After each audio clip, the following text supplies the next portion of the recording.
All right, we're recording here. Here we go. Welcome to Inside the 18, live from Casa de McLean with Patrick McLean. I'm Michael Magid. This is our first streaming episode. This is pretty cool. Hey guys. Yeah, I'm excited about this. We've got the little Mevo camera going right there. We've had some technical difficulties, unfortunately, so this is not going out live, but you guys are watching it on YouTube right now, or you're listening to it.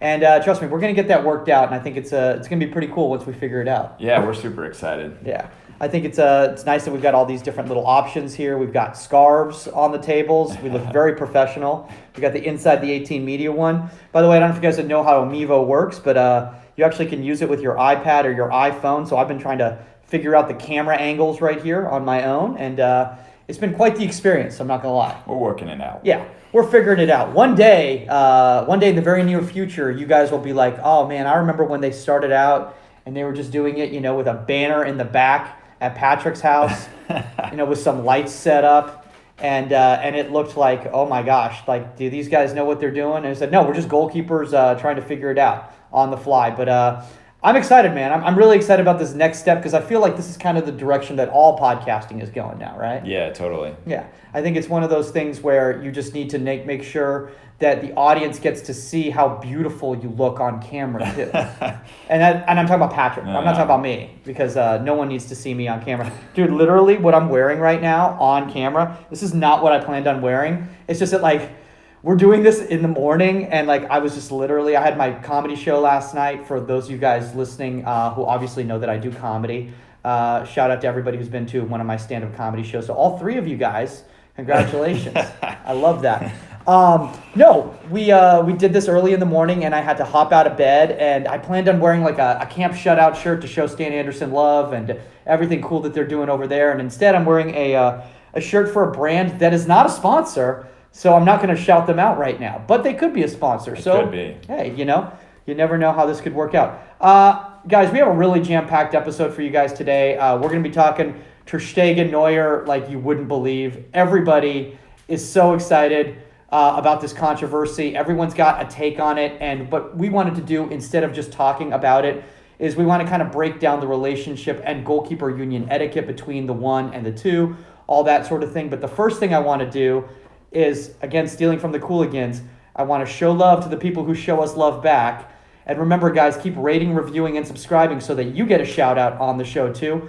Let's go to some fan reviews. Remember, contact at inside18media.com. Go to Apple iTunes over on the website and just click 5 stars.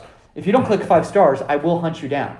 You don't have to leave a review, but if you can leave a review, that'd be great. You could literally leave a review that says, Michael told me to leave a review, 5 stars. And I'd be down with that. Totally cool. We're going to get 15 of those. Oh, dude, I'm hoping. Hey, we're at 95 right now. We're 5 away from our goal of 100. And as you know, once we meet that 100 goal, the next step is to meet that 200 goal. And then the 300 goal.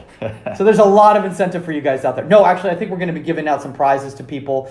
We do have a nice little prize pack that we're going to pick a person at random once we get to 100. We're going to pick one of those 100 reviews. So guys, 5 left to go. Outside of that 5, you're not in the thing. So you better rush to it right now. All right, so let's get to the first person here. Guys, this comes from King Cam 1923. King Cam. That's a great handle, by the way, dude. Yeah. It makes me feel like Rampage style, like King Kong or something like that. Kong. Yeah. King Cam. This is why we got to do this on live stream, guys. We can't edit that stuff out. It's staying in. Best of the net. Best way to keep up with where goalkeeping is going. The podcast is an incredible resource, and the chemistry is off the charts! Exclamation point. So which one of your family members wrote that, Patrick? I think it must have been one of my sisters. I love that, man. I think that's so cool. Hey, you know what? We try to keep it fun with you guys. We try to, not just talk goalkeeping, but also show you case personalities because goalkeeper, like we said, goalkeeper union, it's about, the relationships between the goalkeepers. So thanks, King Cam. Appreciate that. All right, next one comes from John Hollinger 1, and he goes, fantastic resource for goalkeepers. Great guests, hosts, and now a former MLS goalkeeper is part of the crew! Exclamation point. Wow, that's pretty big time. I'm not going to lie. I feel a little honored to be sitting next to Patrick here. This is an excellent resource for goalkeepers, and I've taken away a ton of value. By the way, guys, for those of you guys listening, John Ollinger is not just a U9 out there who's very excited that Patrick is a former MLS goalkeeper. John Ollinger is actually a professional goalkeeper. Yeah, playing overseas in Scandinavia, I think. Yeah, that's awesome. Yeah, so shout out to you, John, and also great job out there. I know you spent some time playing over there, so maybe we should get some goalkeepers that are playing over in those leagues. Yeah, there. that'd be great. Yeah. It'd be awesome to have John on the show sometime. John, dude, there's a shout out right there. Contact at InsideThe18Media.com. Let's have you on. Let's talk about that whole experience. All right, also, quick shout out to one of our fans here from the Goalkeeper Union. By the way, I think we should start referring to our Goalkeeper Union members as insiders for Inside the 18. I dig that. Yeah, I like that. Insiders. Yeah, insiders. It sounds very like in the know, like we know stuff that you guys don't know. And to be fair, they do. They do. If you listen to this podcast, you do. You know way more than most people out there. In fact, way more than most people want to know. So I want to shout out to our fan, Damian Loss, who played for Chicago Fire Academy. Shout out to Damian. Damian just got signed by Fulham. That's huge. Yeah, not Fulham like Fulham Youth Club, like in I don't know, like Waukesha, Minnesota or something like that. Yeah. Right. No, yeah. This is the Fulham. The Fulham. Yeah, in London, which is legit. Yeah, I couldn't be more excited for him. I got the opportunity to train with him last year with Chicago Fire, and he is definitely an up-and-coming star. So hopefully he continues to stay on the path and works really hard at Fulham and does the things he needs to do, because that's a huge opportunity, buddy. And take it for all it's worth. By the way, the craziest thing is, so I talked to Damien on DM, and I'm like, hey, man, we'd love to have you on the show to talk about that experience. He's like, wait, seriously? And I'm like, yeah, man, you're kind of a big deal now. You're a big deal, Not like Chicago Fire Academy is not a big deal, or U17 national team is not a big deal, but, I mean, Fulham, dude, full America, we got a history there with Americans, dude. Yeah, that's true. Yeah, a lot of Americans have been at Fulham. So I'm really excited about that, and I think you guys are going to see some great things coming out of Damien. Yeah, congratulations, Damien. Yeah. All right, let's go to some listener questions. The first one comes from Cincy Training Camp, which is actually Alex Kamphaus. Is that how you say it? That one sounds very German. Kamphaus. It's not compost, which I'm sure he's had that before, and I'm sorry that again, we can't edit this out now. It's live streamed. House camp. Yeah. That's what it means. I think that's what it means. Is that what it means? Yeah. House camp? I love that. All right, so the difference between being a staff keeper coach and a keeper trainer, what are the differences? Patrick, let's open this up to you. Oh, man. Between a staff keeper coach and a keeper trainer. Yeah, because a lot of people ask this question. They go, because sometimes people are referred to as keeper trainer, sometimes people are keeper coach. Is there a difference in your mind? So I would say, in my mind, the difference is somebody who has a specific team or organization's best interest in mind would be a staff keeper coach, and somebody who has the ability to have your best interest in mind is going to be a keeper trainer. And I know guys on staff go by both names. I'm saying specifically, say you're working with an independent goalkeeper coach, that independent coach is going to probably have your best interest in mind as opposed to the institution or the staff's best interest in mind. Yeah, I think that's a really good point to know right there, because it's very difficult as a goalkeeper coach on a staff for a college team or a professional team to focus on one specific goalkeeper if they're not either the number one, or there's something really rudimentary wrong with them. But that's the club feels that from a development standpoint, they see a future for them being an investment that they really want to put time into. And unfortunately, I was in this situation, when I was trying to play USL ball, and obviously I never got to the level that Patrick did, but where it's very difficult to get the attention when you're at those levels from the goalkeeper coach, because they got to focus on that number one. Yeah. Everything that you do, I mean, it's different every club that you're at, but for the most part, everything that you do on a weekly basis is to prepare that number one to be comfortable in the game that you're about to play. So keeping that in mind, also follow the money, right? If this guy's a staff goalkeeper coach, that means his checks are being signed by the team. Being signed by the team. So as long as that's his incentive to produce as much for the team, then that's where their focus is going to lie. No, I mean, and that makes perfect sense. And there's nothing wrong with being either one, guys. I personally, I like the autonomy of being an individual, independent goalkeeper coach. That being said, if Real Madrid is looking for a goalkeeper coach, I'm totally cool with that job. I would do that in a heartbeat. Email at Inside the 18. Contact at InsideThe18Media.com if you're Florentino Perez. I know you have a great relationship with all your goalkeepers, as we've seen with the Navas Courtois saga. So this should go well. By the way, Navas killed it this weekend at PSG, and maybe we'll talk about that in a second if we have more than enough time to do it. We probably won't. Anyway, all right. Let's move on to the next question. This comes from I apologize if I'm butchering the name here. Samina Abad. Samina Abad asks, and this is an interesting question because I don't really know what you're referring to, but we're going to try to break it down as best. He goes, do you think that the English way of setting your hands affects you being able to make those more agility type saves because of how stiff your arms are set? This is, I understand completely what you're referring to. I wish we had more space here because I'd get up and give you a demo and maybe. Oh, we're gonna get there one day. Trust me. I think we've got another location for a studio very soon, and I think we'll have that space. So we'll make it happen. So traditionally, the English way of setting, right, is to keep your arms at like a 90 degree. So you're set in a way where your arms aren't too high, they're not too low, they're in a neutral position, but they are at some level locked there. As opposed to maybe a different approach, which would be like your Spanish approach, your South American approach, which is swinging your arms. The arm swing type of thing. So yeah. I think they're referring to either the more stagnant set, like you typically see in the English goalkeepers, as opposed to the more active stretch shortened cycle set of a South American or Spanish style keeper. So it's very interesting. So I had a goalkeeper yesterday I was working with. Great goalkeeper, really solid goalkeeper. Man, he's like 5'7" and he's 12. I hate him. Wow. Yeah, he's going to be about 6'6". He's a big time keeper too. I hate him now too. Yeah, he's playing academy right now. Really good future. Maybe there's an MLS team he's working with. Anyway, I don't want to talk about it right now too much. But I don't want to put him on blast. But basically, he's so athletic that he doesn't need the arm swing to get still that push off. Some of the smaller keepers who, let's just say, their reflexes aren't just quick, they feel they need to do that in order to generate that movement. I talked about this with Todd Hofford at Real Salt Lake, and you guys will be hearing that episode in a few weeks coming out soon. But basically is that no matter whether you go with an arm swing or you start with a stagnant position, once the shot is hit, your hands have to be in a forward shape, right?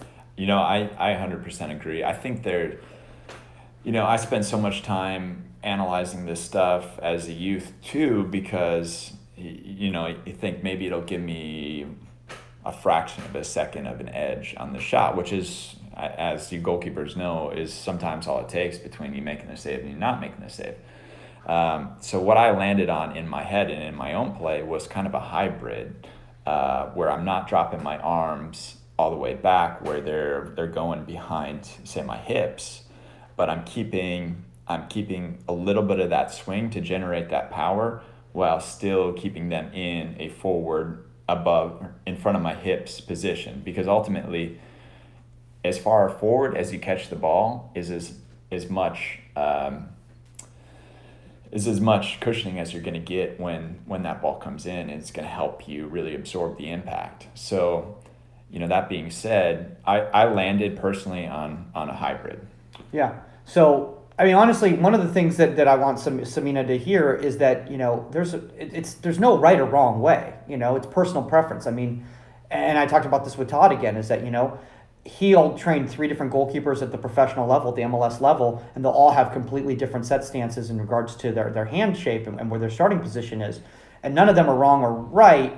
It's about what works for them and their body shape too, because your physical attributes are going to play into this as well. Yeah, and depending on what coach or who you're talking to, some coaches do feel there is a right and a wrong way. I've worked with coaches who have been very specific about holding that shape, not generating that that extra power, because they think that it takes an edge of your cleanliness away from your movements. So speaking about that, I want to talk about that because the arm swing is very popular in the German game, in the Bundesliga especially. And two goalkeepers right now who are kind of in the news, Both do it. both do it, and it's fascinating. And that's obviously we're talking about the Manuel Neuer, Ter Stegen, controversy that's going on right now. I'm sure everybody's heard the news in this past weekend. Ter Stegen called out Neuer in regards to not getting any games and his form and all sorts of stuff. Neuer came back basically saying, hey, you're breaking goalkeeper union rules. There's unwritten rules basically when it comes to goalkeeper union, and it's tough, the relationship between the number one and the backup. So I kind of want to talk about that in a more general sense today, in the topic of the day, as opposed to just Neuer, Ter Stegen. But first, let's just start. Just get it off the chest. Let's get our personal opinions in regards to this controversy. How do you feel about it, Patrick? Why don't you start this one? Okay. So here's my thing. They're both very good goalkeepers in form, okay? And they're both very high-level goalkeepers. It's an unfortunate situation because, it's almost apples and oranges type of situation, You could have said when Neuer had gone through the injuries and coming back from the injuries, he wasn't at the form that Neuer had been in the past, and that Ter Stegen should have been the number one. I would have said that Ter Stegen should have been the number one going into that World Cup in 2018. That would have been my feeling right there. Now Neuer's playing pretty darn well. And in fact, for a while, I thought Ulreich was going to take the number one at Bayern Munich, and I thought Neuer was going to be gone. Both very different goalkeepers in regards to how they play the game and how they see the game. And Neuer obviously is very unorthodox in his movements and stuff. I think, because, and maybe this is just my politeness and maybe just the way I was raised, I think there's unwritten rules when it comes to goalkeeping, and you keep this within the family. You don't talk about it publicly. Yeah, I would have to agree with you in terms of Ter Stegen calling out Neuer. Now, you got to see it from Ter Stegen's point of view. Like, he's crushing it. He plays for a great team, one of the best teams in the world. I mean, he's doing really well. He's got to be frustrated. Like, he's got to be, what can I do to change my fate, to change my situation? And sometimes, and I've been there too, is sometimes you just don't choose the best method of how you approach that. And I think this is a perfect example of him just not choosing the best method. And I mean, honestly, what you're doing on the field, what Ter Stegen's doing on the field right now, that's got to be putting questions in coaches' heads. Absolutely. Because he's killing it. And for me, that's what you got to do. You just got to keep killing it. You got to keep killing it. You got to be, oh man, Neuer had a bad game this game. Well, maybe we should give Ter Stegen his chance. Yeah. And that's Jogi Löw's call in regards to as being the manager for the German national team is what he wants to do. Obviously, he's had Neuer, take him to such ridiculous heights. I mean, right. Neuer was a Golden Glove winner in the World Cup, and he's been at the highest of levels. And not saying anything, Ter Stegen's obviously at Barcelona and he's killing it over there. There's that veteran thing. I don't know what's going on in the locker room. I don't know what kind of leadership Neuer brings. He's a little bit older than Ter Stegen. If I was Jogi Löw, I'd probably, because this is a tough call. Do you give Ter Stegen lighter games in qualification, Euros qualification, or in friendlies? Because that's almost a slap in the face too. It's like, well, cool, man, we're playing San Marino. Why don't we give Ter Stegen that game? And then you go like, well, dude, I could be out there playing against, no disrespect to San Marino, but I think I honestly could be out there for the German national team, and I think they'd still do fine against San Marino. Yeah, it's tough because we're all super, super competitive, which is why we listen to stuff like this, which is why we do everything that we can to gain that edge. And if they're going to give you a game, then you got to take that game. And listen, I'm super pro Neuer because I've had the chance to talk to Neuer and to get to know him a little bit. And this is why we have Patrick here. I can't say that. I'm literally just some jackass on a couch who's like watching YouTube videos and being like, man, he sounds like a cool dude. Yeah. And he is. I'm sure Neuer's not watching this, but Neuer is as cool as he seems. Oh, we'll share this with Neuer. We'll send this. What if I share this with Neuer like on direct message? He's gonna be like, this is the biggest spam I've ever had in my life. Yeah. Yeah, that's not going directly into his inbox. No, probably not going directly into his inbox.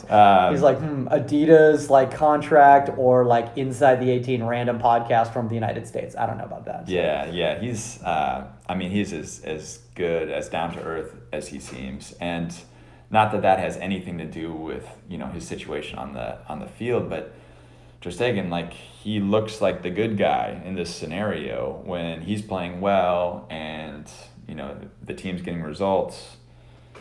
I mean, he looks like the good guy because he's saying, well, let's be a team. I mean, he's the good guy, and that's in that scenario. And I think that's just one of those unfortunate things where a guy's just too frustrated and doesn't know what to do, doesn't know how to get his shot. And that's the result, and of course it gets blown up all the way over to the United States here. I mean, if we're getting it here, then it's everywhere. No, I'm kidding. Goalkeeping is very popular here. So is the sport of soccer or football or whatever you call it. Football. Fußball. That's how they say it in German, right? Yeah. Fußball spielen. Are you German? A little bit. Okay. Yeah. Little German. Yeah, he's a little German. Yeah. Oh, there you go. 100%. Ancestry.com, guys. Promo code. No, I'm kidding. That'd be awesome. 100% American. All right, so let's define that for people out there, because you've been in this situation, obviously at the higher levels. What should the interaction be in a positive environment between the number one and the number two? This is one of those trickle down effects, and that's my take on it. Because if you have a coach that pits you against each other, then you're going to be at each other. But that's not always the case. I think the best case scenario is you get two guys who are the quality, are the level where either of you can be playing, and maybe both of you do play at some capacity, and then just really fostering a competitive relationship when you're training, because that's the most important part. And if you get ticked off at each other at training, you're really competitive. And I've been in these situations, and I've been on both ends of the situations where there's a clean cut number one and he's playing every week and you're not getting your shot. And I've also been in situations where it's like, well, we haven't heard yet and it's game time and I'm not sure if I'm playing or the other guy's playing, and a lot of that is just that trickle-down effect from your coaching staff. Like I said, best case scenario, you guys are both good enough, you're training hard, you're pushing each other, and you have some sort of mutual understanding and relationship that fosters the best of both of you. It's that iron sharpening iron, you know? And I've seen this a lot of times where there is no clear-cut one or two because they both can play. And obviously, speaking in regards to MLS, a lot of times it'll go like, okay, well, you'll be our keeper for league games, you're our keeper for cup games, that sort of thing. Which, yes, I mean, we can talk about the U.S. Open Cup and the level of play in the first few rounds and stuff like that. But, at least still you're getting games, that sort of thing. Another dynamic that's kind of thrown into this, that kind of throws a whole monkey wrench into us, is like, now you got a third.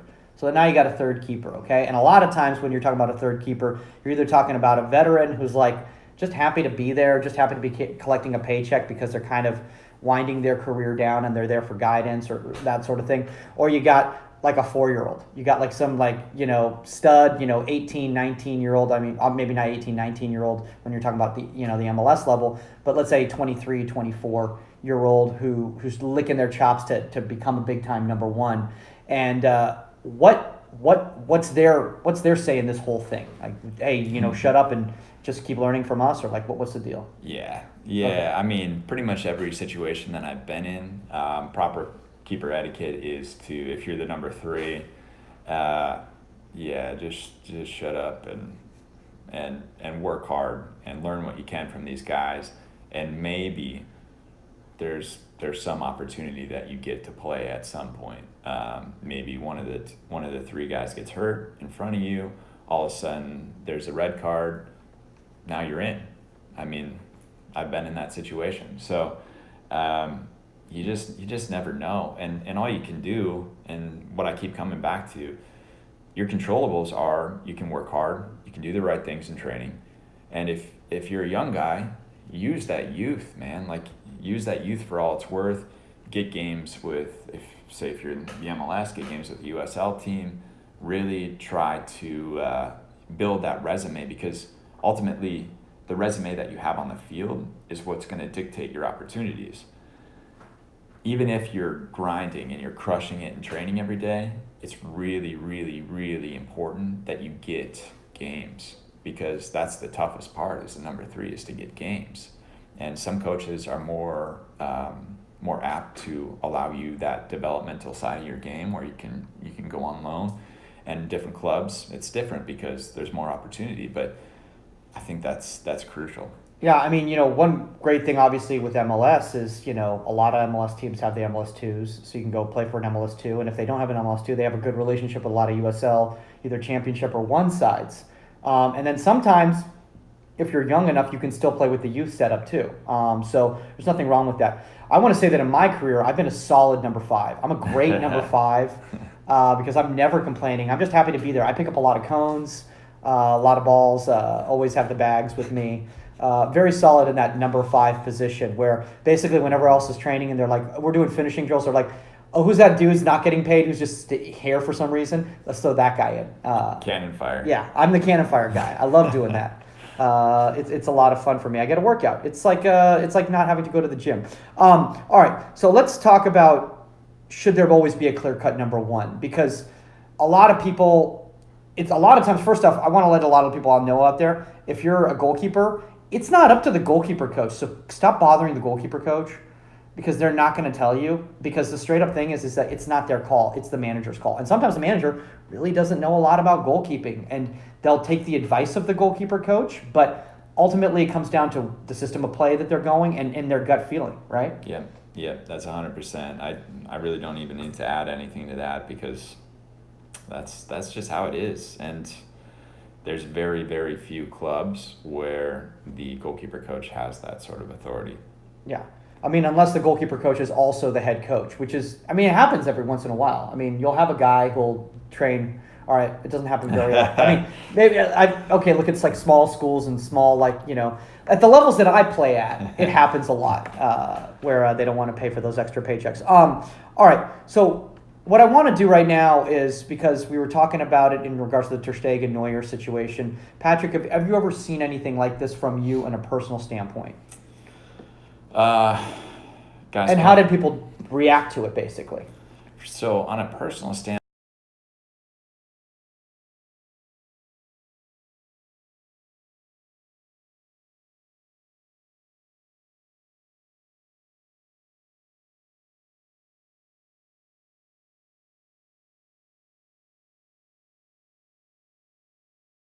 privately, yeah, I mean, there's definitely been situations where I've been very, very competitive and maybe too competitive, to the point where it maybe it didn't help the team. And so from a personal standpoint, I haven't seen it too much. Like, it's kind of rare, because when you do hear about it, it's pretty public like this. Yeah. And you that's just not the sort of relationship that teams want to foster. And I don't know who Ter Stegen's PR guy is, but I feel like I'd be livid. I'd be livid. I'd be like, dude, haven't you had any sort of media training whatsoever? Like, this is the last thing you do. Plus, we had a situation recently where I'm straight up going to say it right now. I think Bill Hamid has been blacklisted by the U.S. Soccer. Oh, yeah. Based on his comments about Brad Guzan during January camp in regards to, where he feels he fits into the picture. And nothing negative to be said about Bill Hamid as regards as a goalkeeper. I think he's a great goalkeeper, and I think he's got great attributes and stuff like that. I just think that you can't, it's just goalkeeper etiquette, and we talk about it, and I think that's what this episode is going to be called, is goalkeeper union etiquette, because you want to present, even if there is some sort of animosity inside the club, you want to present a facade of a connected and together team. And that was one of the issues that we had with the whole Bruce Arena situation and Jurgen Klinsmann situation in regards to U.S. soccer, and I'm just using U.S. soccer as an example. From a full macro standpoint, is that there were issues in the clubhouse. Right. Yeah. And what that does, and it's really unfortunate, but what that does is it shows a chink in your armor, right? Like as a team, it shows a chink in your armor. It shows that not everyone is united in your battle, in your pursuit of winning and winning World Cups, winning championships. Like that shows weakness, in my opinion. Yeah. And I want to bring up this right quick because we're like, well, we're all talking professional. We're talking professional. I know a lot of you guys out there listening are not professionals. I would hoping every single person out there is going to be professional at one day. And if you keep listening to this podcast, you will absolutely do it. I'll give it like a guarantee sort of thing. So like you're going to have to give me a percentage of that paycheck. Anyway, what about the youth level? Because is it a different dynamic at the youth level? You know, in my experience, it is a different dynamic. I mean, you don't have any media platform to like call out. I mean, I guess you could do it on social media, but then you just look questionable. I don't know, dude. That slow like student newspaper, I think it's pretty big time. Back to Cal Poly. Yeah, no, it wasn't. I'm sure they're all listening right now. Like all the editors from Cal Poly Slow are like, who are you talking about? That was the most cartoonish, by the way, movement. That was the best. No, I think the dynamic is different, and it's tough because, like you said, even if the professional coaches, professional managers aren't 100% keen on goalkeeping and don't know a whole lot about it, then you can expect that your youth and club coaches probably don't know that much either. So, you know, in that situation, I would say they're gonna try to award guys that are working hard, because I've been in that situation where I've been trying to break into, you know, say a team that was ranked higher in youth soccer, and I was trying to break in, and sometimes there's more politics involved in youth soccer, which is crazy. What, politics and youth soccer? Are you kidding me? Oh man, nah. That could be an episode. Yeah, that absolutely, dude. We could have so many different DOCs on here to like rant and rave about that, and then parents will have a completely different point of view, and then like the kids will have a different point of view. It's fun, guys. Youth soccer in the United States. Come and join. It's great. Listen, the best advice that I can give to anybody who's in a situation similar to this is work hard, do the right things. And I know I say it again and again and again, but if you work harder and you do the right things, the universe is going to take care of you. The universe, God, whatever you choose to believe, putting that energy into what you do will come back to you. Yeah, I think that's a really, really good point. But one thing that concerns me is getting a number one at the youth level and just having one dude or one girl, you know, playing the entire time. I'm not a fan of that. I think the youth level is for development, and you should be playing different goalkeepers. You should have second and third teams as well at your club too, and give them games there too. I 100% agree. I mean, these guys are too young. There's such a long journey between them where they are now and reaching potential. And it doesn't matter as a coach what you think their potential is. Maybe they think differently, and that's really what it's going to come down to for them. And I think everybody should be given, especially at that level, given a chance to prove themselves. Yeah, I think that's the number one thing that you need to hear that as youth coaches is make sure they're getting reps, because otherwise, again, most of these people will not ever be professionals, but you know what they will be is they will be people in the workforce, or they might work in soccer in other facets, like myself right now. You know, clearly, you know, the LA Galaxy were not knocking down my door, because every time I trained with the LA Galaxy reserves, Siggy Schmidt was looking the other direction. Literally, that's what would happen. I was like literally training with them, and he'd always be like talking to some dude over on the other side, and I'm like, Jurgen Klinsmann's shooting on me right now, because like Jurgen Klinsmann would come out and train with us. That's pretty cool. I mean, he was like, you know, older, but I'm still going to say that I shut down Jurgen Klinsmann. Anyway, I think we've summed this up. Basically, is, you know, goalkeeper union, you know, keep it on the inside, you know, work hard, do your job. It's not your responsibility. develop a good rapport with all the goalkeepers on your team, because ultimately it's not them, it's the coach's call. Yes. Yes. And anything could change at any moment. And you know what goes around comes around. So if you're a jerk to that number 2 as a number 1, or vice versa, when the situation flips it, or you're at another club and the same situation is happening and you're on the other side, karma's going to get back at you. And it does. Believe me, it does. I've been on both ends of it. So yeah. All right. So let's move on into the week in goalkeeping, and I want to keep it kind of on the Neuer Ter Stegen tip, because everyone's like, all right, so now you've broken down this whole controversy. What's the big deal? Who's in form? Well, the problem is they're kind of both in form, aren't they? Yeah.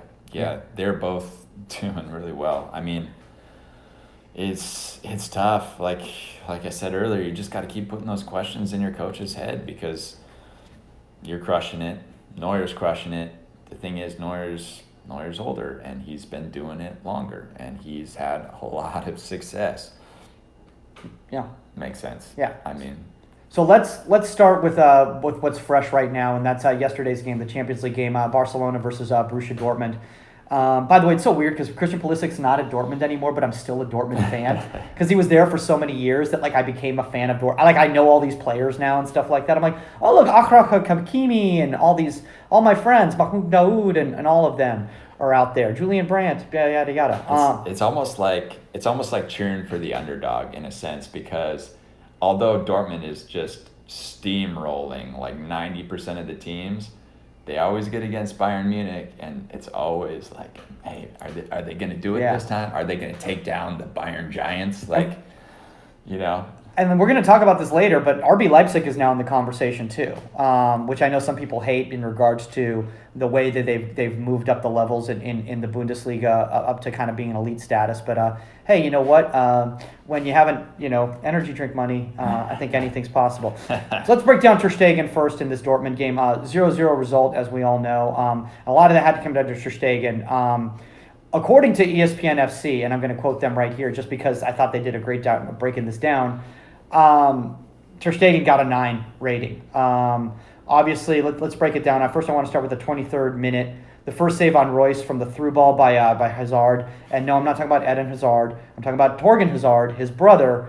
Quick off his line, stayed big with a weird 2-knee leg drop. I don't know.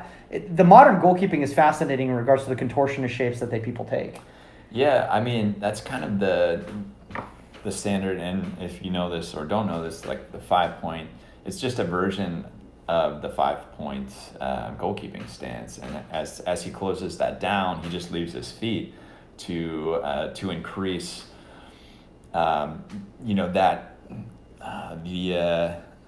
pressure for the attacking player. That pressure is what, and that closing that distance is what's going to really make him try to pull the trigger quicker. Yeah. And that's exactly what he does. And he reads the ball so well, and he comes off his line. His angles are perfect. Like, you're not getting through him because of that strong 5-point stance. And I know you can't see my legs right now, but just making yourself big. Well, we could make the frame bigger and then maybe remove, go under the table. Like, we could put the phone under the table and then you guys could see it. That would be creepy though. Probably shouldn't do that. Yeah. That we might run into some YouTube censorship. Standards and practices right there, right?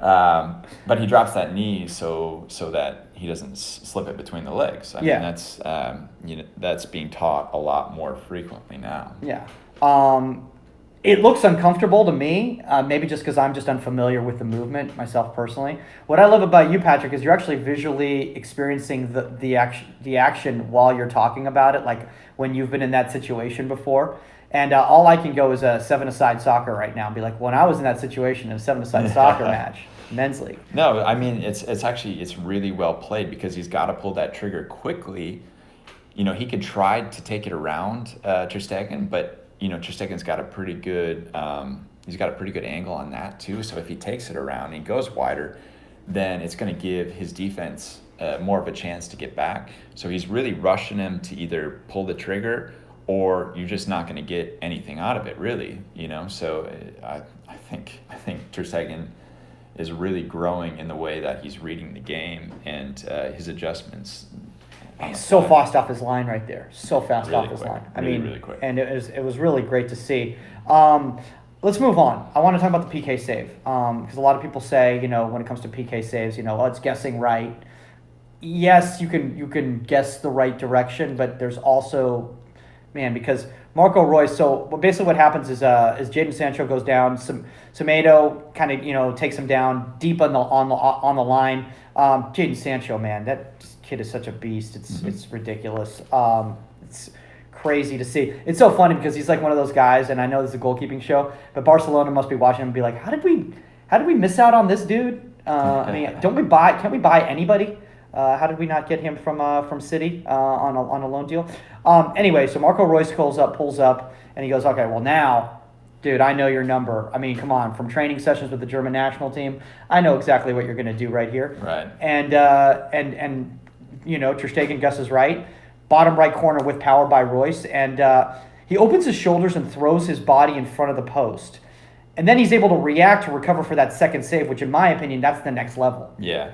Yeah, the rate at which he gets up to grab that ball, like he makes it look so easy. And getting up from that position after making that initial save, that's not easy. That is years and years and thousands of hours of perfecting movement to be able to do that as clean as he did it, and to make what is game changing for them. And this is why I always tell young goalkeepers, always go first with your power shoulder, because if your power shoulder's in front of the post, good things are going to happen. Yeah, totally.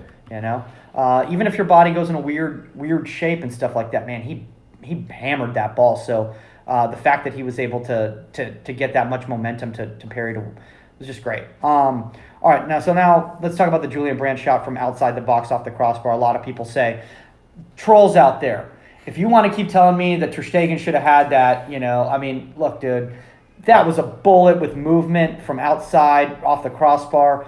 I think he got lucky. Do you think he had any chance on that shot if it had gone in? Listen, here's the difference, right?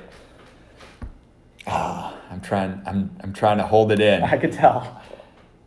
You don't know exactly where he is in the goal. He's in front of his line, which means that if this ball on the trajectory that it's at, if it's lower and in, he probably touches that, in my opinion. Guys are saying, oh, he's beat. I'm not buying it, because he reacts well. He reacts with the top hand. He does all the right things.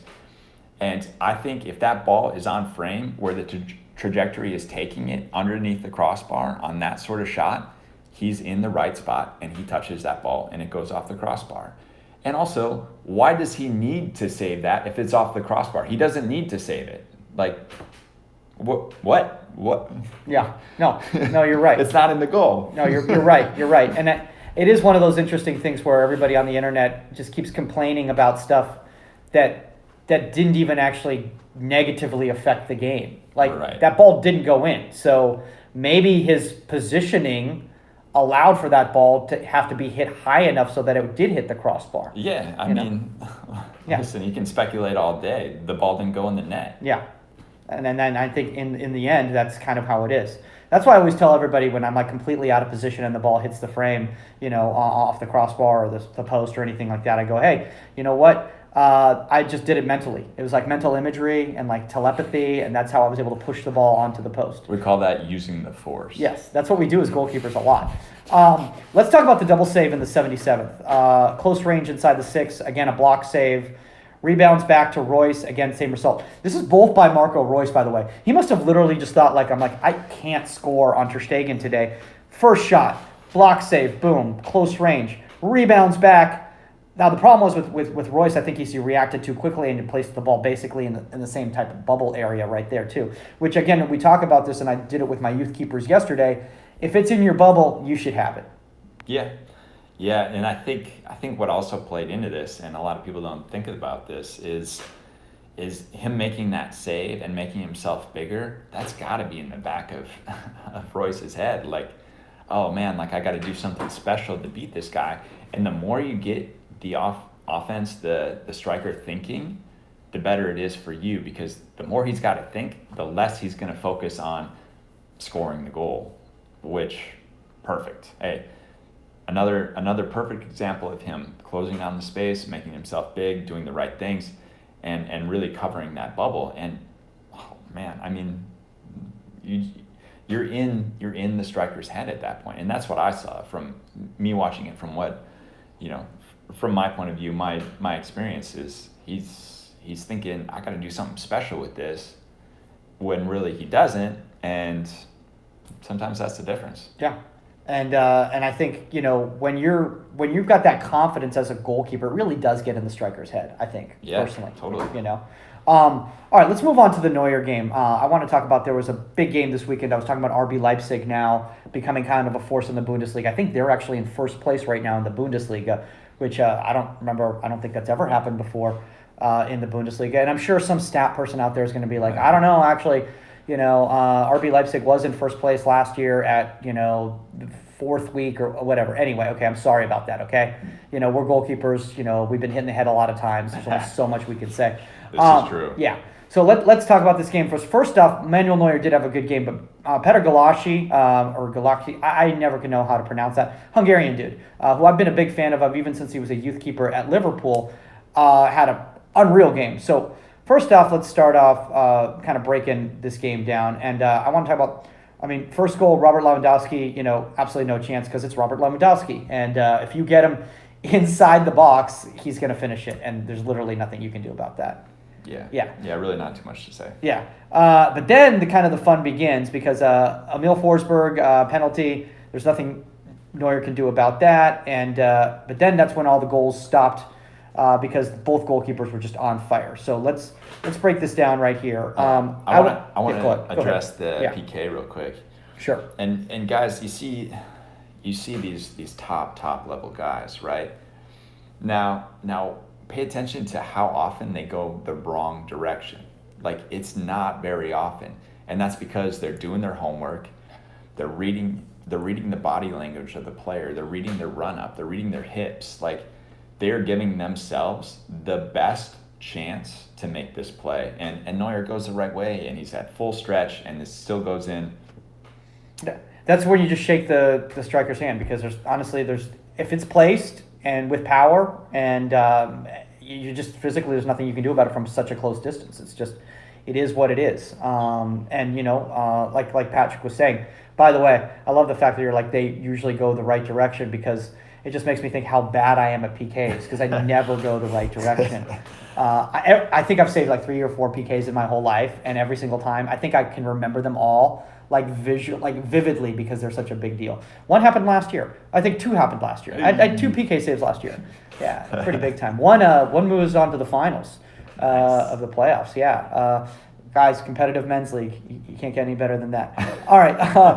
Let's move on to Nordi Mukiele from the right side of the box. This was a bullet across the goal that Neuer got fingertips to. And I want the kids to watch this on how Neuer follows the flight all the way through the motion with his head tilt, keeping his eyes directly on the redirection, because I think that's one of the issues with a lot of young goalkeepers.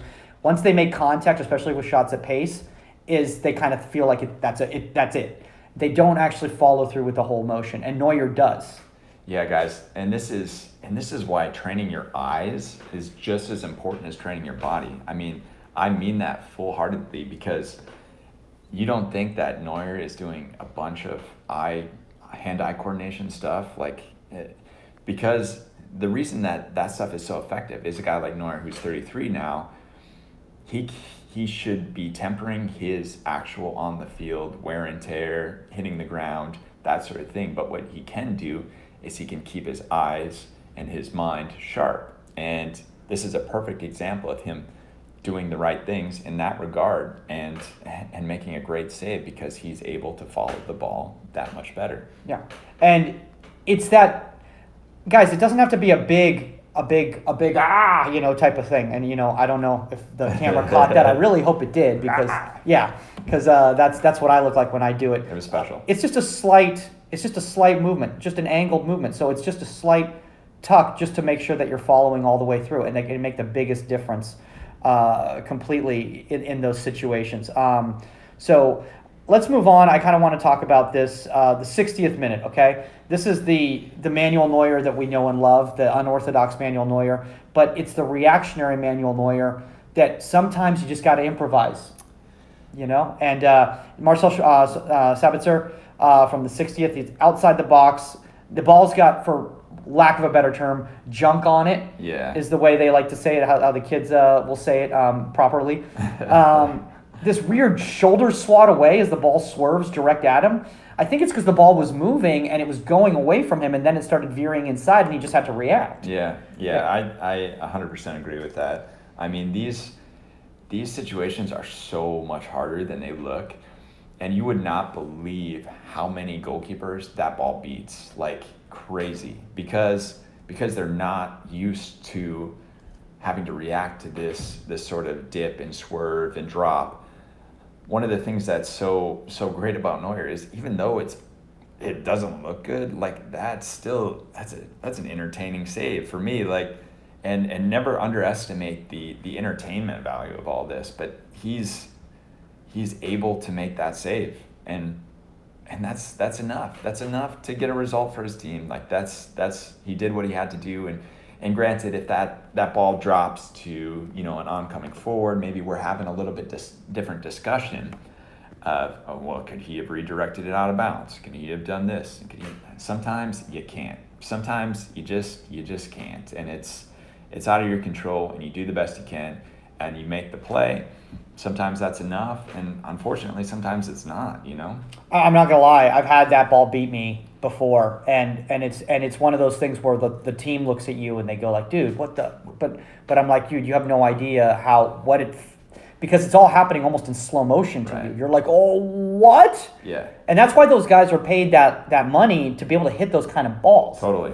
I mean, my gosh, I remember, I think the first time somebody hit a ball like that on me, it might have been it was either in college or PDL. Yeah. And I was like, I've never seen anybody hit a ball like this before. Yeah. See, I'm gonna take you guys way back, right? So my dad built a like a soccer goal in our backyard out of an old swing set. We just took all the parts out of the inside of the swing set. We threw a net over it. Like, that was my goal, and I used to spend hours and hours and hours out there. And I used to make my parents either play goalkeeper or they would have to shoot on me. And so my dad, in his older age, is not the most athletic guy. He would use the toe poke. But I'm guessing he was a beast in his prime, though, right? Yeah, I mean, he was athletic for sure. I come from a family of athletes, so I've been fortunate in that regard. Just Nordic Vikings up there in Wisconsin. Anyway, he could only toe bash the ball. And if you're familiar with toe bashes, they fly similar to this. They're very unpredictable. You never know what they're going to do. And I really credit him in my ability to deal with some of those to his inability to hit a proper shot, you know? And I mean, sometimes when you're training for things like this, sometimes the most unorthodox things end up helping you down the road. That's a great story. So the fact that your dad never learned how to strike a ball is fantastic. He was a football player. So that's what I'm going to do. I'm just going to try to find goalkeeper coaches that don't know how to strike a ball, and then just hire them for the Goalkeeping Academy. And then that way the kids are prepared for anything, because they're like, yeah, I don't know, dude. That dude doesn't know how to hit a ball. Just give him some steel-toe boots. Just Doc Martens out there. That's how they strike balls. All right, let's move on and let's talk Petr Kaleshi, because he had some pretty big time saves here. Unreal. 77th minute, Kingsley Coman with a looping ball back to the bar. This is a tough ball, because this is one of those situations where the ball's moving so slowly, and a lot of goalkeepers, especially at the youth levels, they give up on that ball and they go, oh, it's going over. That's why you go back to the bar, guys. You never take a chance, right? Because he keeps following it, and it drops early, and he's lucky, because it drops early, that he's able to push it off the bar for the save wide. And then, do you feel that the footwork was the key here? Yeah, 100%. I mean, and this is why these guys are where they're at, because they've seen so many of these situations. They've seen so many of the flight of the ball. Unless you've been in that situation and you've put in your 10,000 plus hours, then situations like that, maybe you write it off and it goes in the net, and now your team loses. cover everything you can, put in the work, because the way I see it is your team is putting in the work constantly, and it's your job to, I mean, we have a lot of jobs, as you guys all know, but ultimately your job is to keep the ball out of the net. And he does all the right things to make sure that his team stays in the game in this situation. And there's just like, there's so much to be said about that. And I think he had an unreal game. Dude, he was amazing. And I think he's been one of the better keepers in Bundesliga for a while now. Although shout out to Zach Steffen, because I think he's going to be in that conversation soon, because Dusseldorf's going to have a lot of shots on them. I mean, no disrespect to Dusseldorf, but there's some powerhouse teams. And when you got teams like Dortmund who just have such kind of firepower, it's going to be tough. All right, let's talk about that last one. This one is one of the ones that I brought up. By the way, shout out to Bundesliga English that completely took down the post that I put on Twitter because apparently I infringed on copyrights. Apologize for that, Bundesliga. I was just trying to show the kids why proper positioning is so important. This was essentially one of the last kicks in the game. Joshua Kimmich, great dangerous ball into the near post. The Galashi's well positioned. He's balanced. And like I've said in the post this weekend, luck is a combination of all these things coming together at the right time.